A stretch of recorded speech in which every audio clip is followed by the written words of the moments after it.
The 10-minute drill. This is a big one. Covered by Universal Roof and Contracting. The difference is universal. On 1010XL. Let's go, let's go, let's go. Hit it.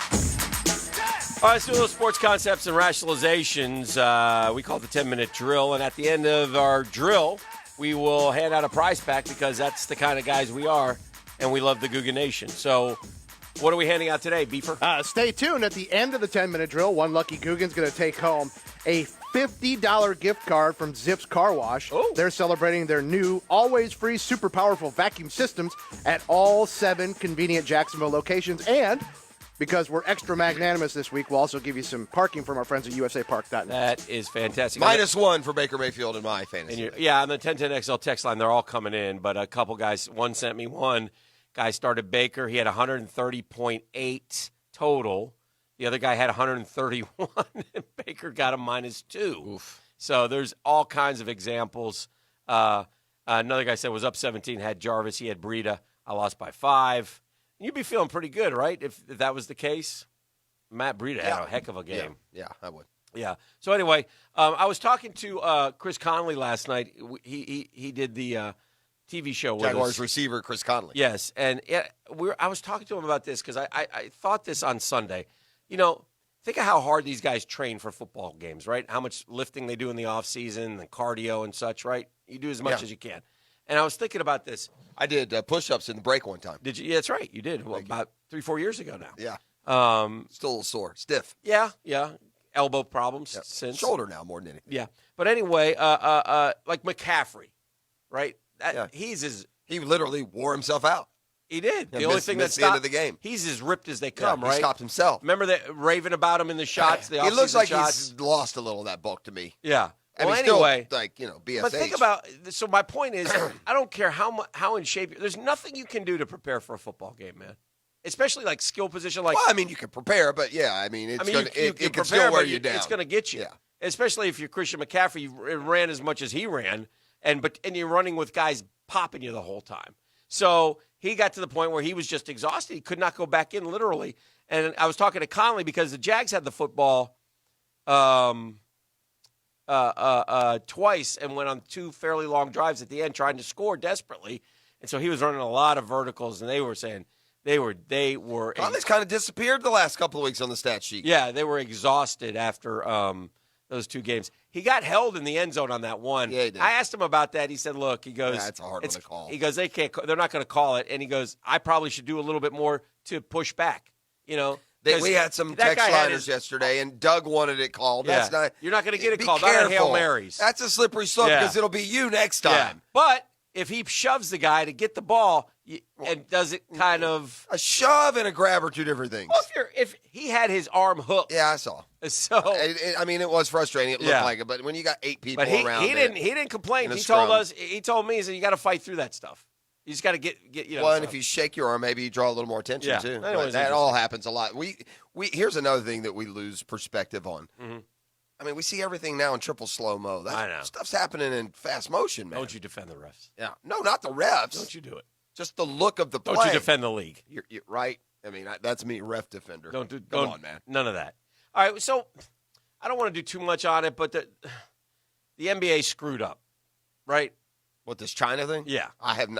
That story interests me like a caterpillar, becoming a butterfly. What happened? It interests the Googans. It needs to be talked about. Yeah, I'm glad you're here to tell. This is like we're just having a talk about the China thing. All right, so Daryl Morey's the GM. Tell me about China. Daryl Morey's the GM of the Houston Rockets. Correct. And Beef, you can chime in here. He put out a tweet, and he quickly deleted it in support of the human rights for Hong Kong. I mean, Hong Kong is a little bit different than China, right? And so China and Hong Kong have been. Yeah, it was a meme that I'm paraphrasing, but basically it was like stand for democracy, stand with Hong Kong. Something to that effect. Okay, and it was out, and then it was gone. And China took great exception. Now they spent a lot of money with the league. Correct. And with the Rockets. And specifically the Rockets, Yao Ming is a connection. And, I mean, China is a big revenue maker for the NBA. So the NBA didn't really think it through either. So the NBA comes out and, we're so sorry, and apologizes. And then everybody goes, whoa. Well, wait a minute. I thought the NBA stood for, free thought and freedom, and everybody's allowed to express. Right, I thought you guys were the progressive league. And so it was a bad look. And so last night, the commissioner, Adam Silver, put out another statement after he put out a bad first statement on it, okay? What was his first statement? His first statement was sort of apologizing to China. Okay. Which everybody's like, well, wait a minute. That doesn't make sense coming from the NBA. And so he's, well, let me be clear what I was trying to say type statement. We apologize to China because of all the money they gave That's us. what it was. That was basically like, we're not a political organization. Thanks for your money. The personal Yes. side, we stand for freedom. Yeah. But on the business side, give me that red cash. Correct. Yeah. So China now is not going to televise a couple preseason games this week. You know what I should have done? I should have just told you, yeah, I do. That's exactly how I would have thought that went down. That's how it went down. You know, the NFL last night was just another reminder, and Dan, I'm not going to go back through the schedule through 5 weeks. I'll just go back the last couple of weeks, okay? All right. That's the Cleveland Browns, who last week absolutely throttled a team we thought might be one of the best in the league, Baltimore. They throttled them, and they ramrodded them. Go on the road last night, and they're just, impotent. Yeah. Lose 31-3. The Indianapolis Colts, Sunday night, who'd they beat? The Chiefs. On the road. Yeah. The Sunday before, what happened? They lost at home to the Raiders. I mean, there's just no rhyme or reason. That's why the whole 16 game is a marathon, not a sprint, and why you can't take as gospel anything week to week even. And I'm leading into a question about a team I want to ask you about. Yes. And later we'll do the power poll. We'll do the Super Bowl this week. The Super Bowl this week, you know who I had in there, Dan? Dallas. I had Dallas in there. You know why? Yeah. Because I fell for it. Because you don't know at the beginning of the year that the Giants, Redskins, and Dolphins are terrible. Well, we kind of did. We said But that going not that in. we didn't know We that. said how easy their schedule was coming out of the gates. And that's true. But That's true. because we judge everything off of wins and losses, we don't really go back and look at who they beat. We just saw the Cowboys have won 3 in a row. The Cowboys are averaging 37 points a game. Cowboys are really, really good. Well, now, amazingly, they play at the Saints, who, by the way, did not have Drew Brees. Is that correct? Yeah. That is correct. And then they play the Packers at home, who, by the way, just lost at home to Philly, and suddenly Dallas is 3-2. Is Dallas even a playoff team, Dan Hicken? Yes. Is that because of the logo and the quarterback? And, I mean, you're at the Jets this week, so you ought to get to 4-2, but then you got the Eagles. This schedule's really not that tough. Yeah. It's a little tougher, but They'll they ought to manage. Do you think they can win the Super Bowl, though? Dallas? I think they can. Or if they lose these 2 games, it's making too much of that, just like making too much of the 3 wins. Which is kind of the point coming back to the whole thing. Yes, I think you're making too much of the loss. Explain to me, Dan. I can't, and I know. Like the Patriots are 5-0. They really haven't. They haven't played anyone. No. Yeah. Well, they played the Bills on the road. They're that was a good win. Yeah. I have been, a fan forever. I've been a Gator fan forever. I went to school there. Okay. I've gambled too much in my life. So I understand the concept of the point spread. Mm-hmm. I do not understand how LSU is a 13.5-point favorite over Florida. I don't know what the element is or the stat or the feel. What? Yeah. Wait, what? Yeah. You understand that point spread? No, we sat here yesterday, and I think we said 5. Why? Now, does that mean if you go bet Florida tomorrow, sure as hell it'll be 33-10? Yes. Okay. Yeah, you don't want to do that. All right, well, I won't touch It's called it. mushing the home team.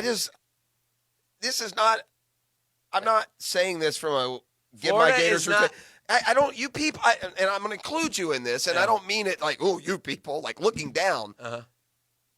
You guys are all in on LSU. I would just caution y'all to remember what LSU is and what they do every year, especially with Eddie O. They lose a game. They're not supposed to lose. I'm not going to argue for LSU during Florida week, but they're Well, you've already said they're better than Alabama. I said they'll go tooth and nail with Alabama, and that they throw. Will they go tooth and nail with Florida? Are they going to beat them like Alabama would? I've also said Florida deserves a seat at the big boy table. They've earned that right. If Florida was at Bama this weekend, wouldn't you? It would make sense if the spread was 13. Yeah, it would. It wouldn't. Do you think Florida would go toe to toe with Bama? So it's the LSU Bama just because of the familiarity and the. We play LSU every year. LSU's yesterday. The players were talking about how much they hate Florida and how Florida hates LSU. So it's good. It's good. It's a good, healthy rivalry. These two teams have These It two got teams don't- ugly after the whole remember old Leonard? Leonard stood on the field. Leonard wasn't going to play and then wanted to play that one game. That was the year that LSU wouldn't move the game for Florida's hurricane revacs. Yeah. That was that year. Yeah. By the way, the boys from JaguarsDrop.com dropped a really nice I watched it last night. It's like 10 minutes long if you want to understand Leonard Fournette a little bit more. They went back with him to the 7th Ward? 9th Ward? Ninth, I think. In New Orleans, where he grew up. Talked to his high school coach and had some video of him when he was younger playing and his family. And so it was good. It was good. It was, and he's driving around. He's like, pull over, there's my cousin. And he gets out and he's telling he got shot in the head. And they're Your cousin did? Your cousin got shot in the head? He goes, yeah, it happens a lot around here. And I'm like, geez. I mean, there's a real harsh reality in there. And it was good. It was good to see. If you love the Jags and you want to see something, it's nice watching Leonard evolve this year. I'm very happy for him as a young man and how he's showing Leadership. growth Yeah. and leadership. Yeah. So anyway, listen, let's do this. Let's give out the prize pack. Please remind them as we head to break to caller number 3. When we come back, major change again, and is it the right move in Tallahassee? So they're changing quarterbacks again. Let's talk about that when we get back as they get ready to go to Clemson. Do they have any chance whatsoever of winning in their Death Valley that they're headed to? 2 Death Valley trips against 2 Tigers this week for the 2 Sunshine State teams. Next. That's right, Dad. Caller number 3 right now, 641-1010. Going to take on the prize pack featuring airport parking from usapark.net and a $50 gift card from Zips Car Wash. Zips is celebrating their new always free super powerful vacuum systems at all 7 convenient Jacksonville Zips Express Car Wash locations. Caller number 3 right now, 641-1010.